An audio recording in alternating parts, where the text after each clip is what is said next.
Pazdarg'omda xuddi shunaqa ustachilik xizmatlari qanchadan bo'lyapti? Aka, shuni hammasini o'zingiz qilgansizlarmi? Assalomu alaykum.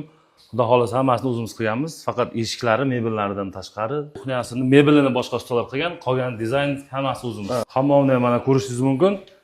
Santexnika, elektrika, pol, patolog hammasini o'zimiz qilgan. Nechta yonadi aka bu? Chuqur положение yonadi. Chuqur положение yonadi. Mana bu vannalari, atroflari umuman boshqacha bir, men desam, san'at asari bo'lib ketibdi aka bu. Hozir prezidentskiy xonasi bor ekan bu yerda. Nimalar qilingan aka bu yerga? Prezident xonasi shu oddiy skromniy qilib gips bilan ishlangan. Zakazchik xohishga qarab patologga natijni tortilgan. Buni ham to'liq o'zingiz qilgansizlar. Mana yonboshdagi atachenta, patachenta.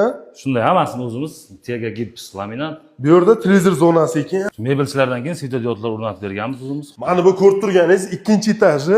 Spalnisida отдельный garderobniy bor. Sanuzel o'zini ichkarisida. Bu yerda spalnisida sanuzel qilingan-a? Ha.